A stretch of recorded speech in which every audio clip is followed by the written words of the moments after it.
Ashamaa akkam jirtu hordoftoonni Qeddoo YouTube jalatti kan argamtaniif argamuuf kan jirtan akkasuma na jajjabeessaa kan jirtan guddaa galatoomaa sinin jechaa egaa Ruutaan guyyaa kaleessaa akkuma suura irratti Roobeliin ammattee kaatee gara galgala irrattis viidiyoo gallakkiste ni qabdi.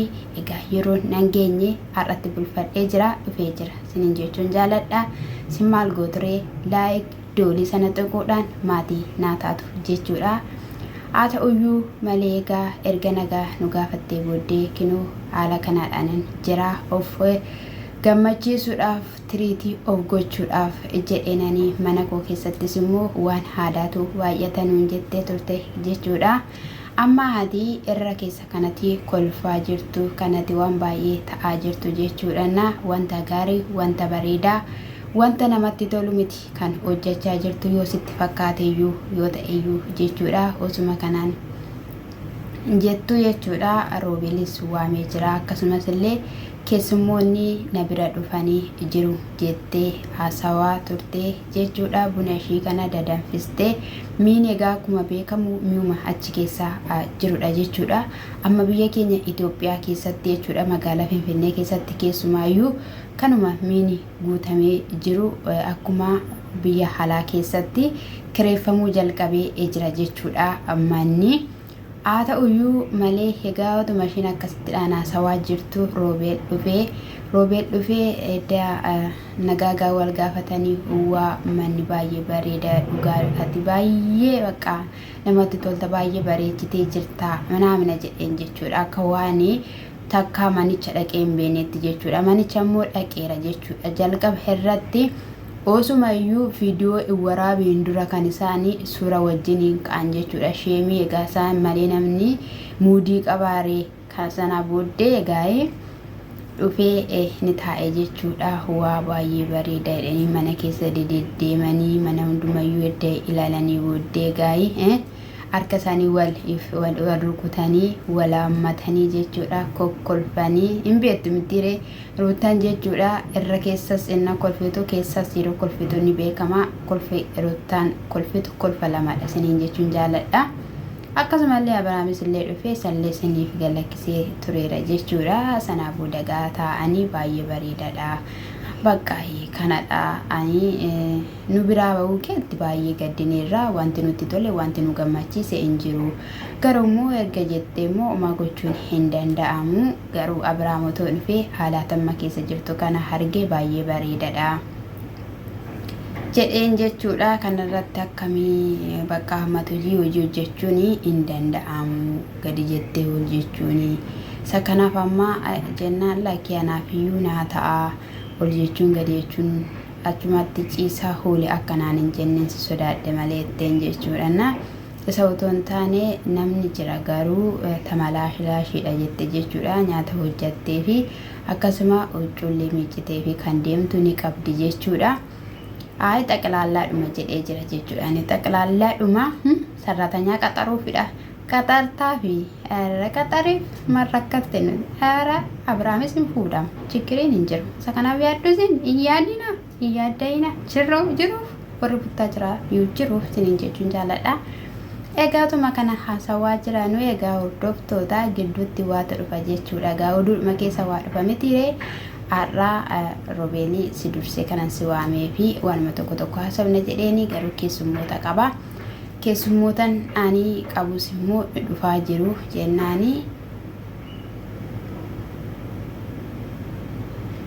maa jechuudha. Ruutaa jedhee jechuudha. Gajesaa akkas godhee jechuudha. Nasaraa booddee keessummaa maalidha amma jedheen ani buna dhugee misaa nyaadhee akkasumallee haasofnee deemuufan dhufee haa ta'uyyuu malee keessummootaaf bilbiliitii hin dhufiinaa jedheeni.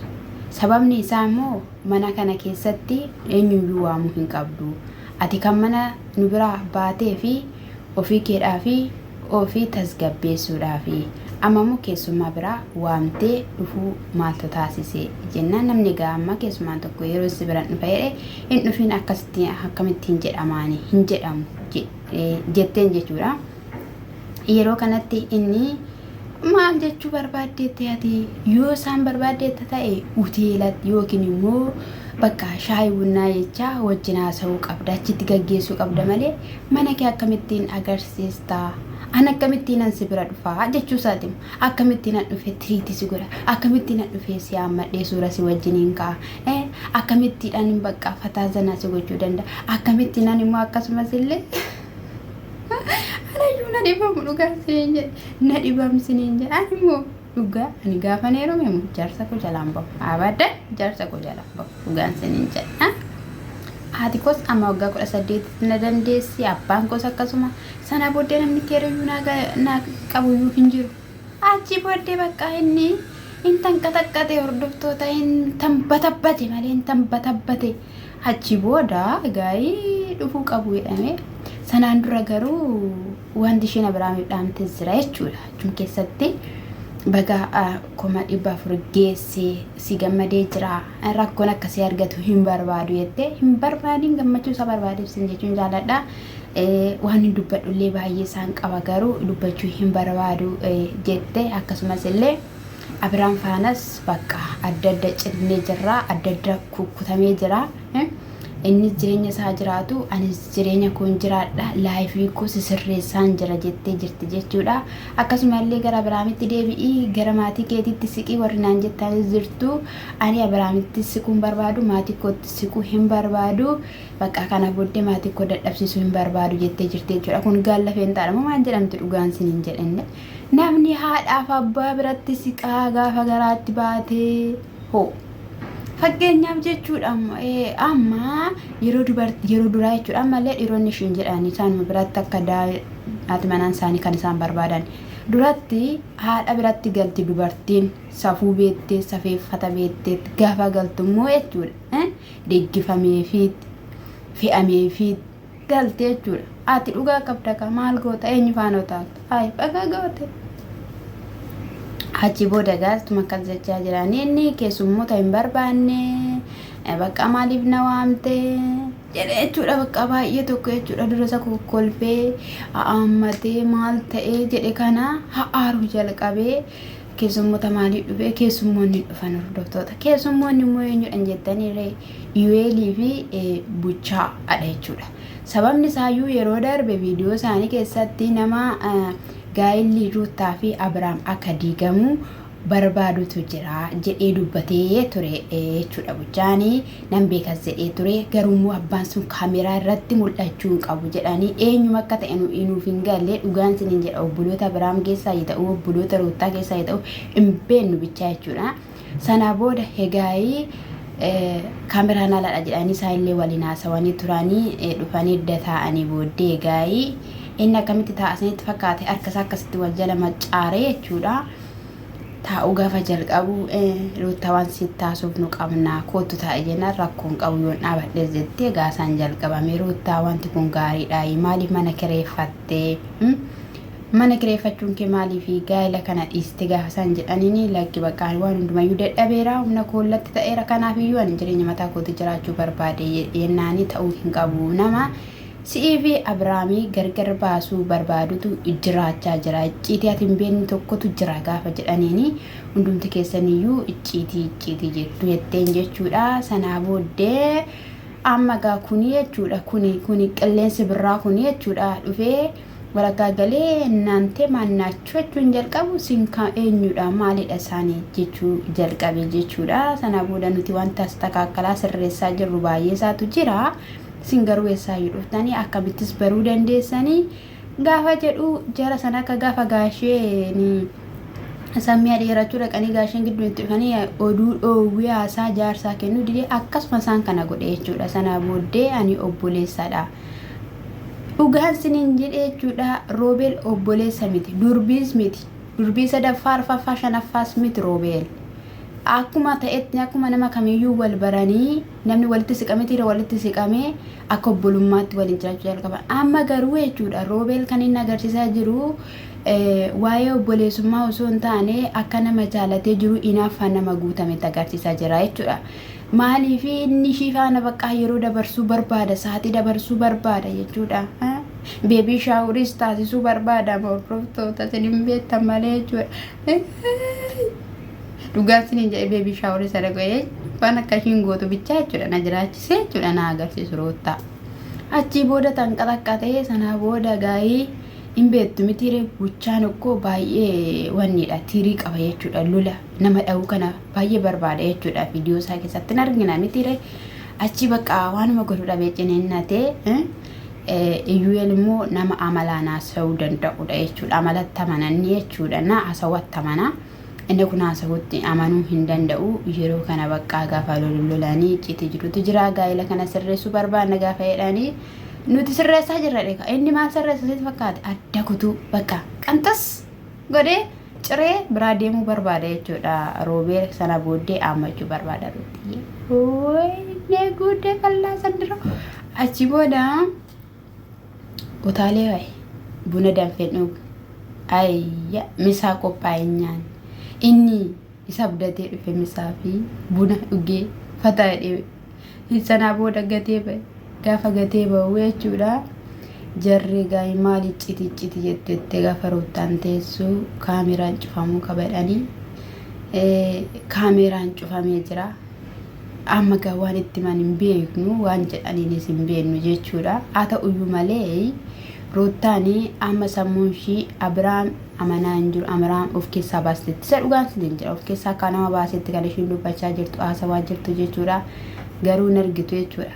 Yoo roottaan kofaatee akka malee kufuu baattee maayetti jira tokko dubartiin maatii ishii dhiiste dubartiin abbaa manaa ishii dhiiste qixa nama allayyaa irraa gadi darbatameeti sababni isaayyuu jechuudha sababni isaa inni tokkoffaani abbaa manaa ishii dhiiste abbaa manaa ishii dhiiste maatii ishii miti waxaxee faana caati nyaattota faana isayyuu gara jaalalaatti sissaa kan jiru inni nama hidhee abbaa manaa ishii kaleessa ishii wajjin hin ciifte isaafaan garaatti baadhe jette Abiraam okkoo gaafati yeroo tokkoffaadhaaf jechuudha kunoo garaatti naaftee jirti mucaanii naafee jira dhiira durban beeknu naafee jira gaafati jette bariitu isa maal godhe faasi godhee zanaa asi godhe waliin bakka bashannantaniittu jechuudha.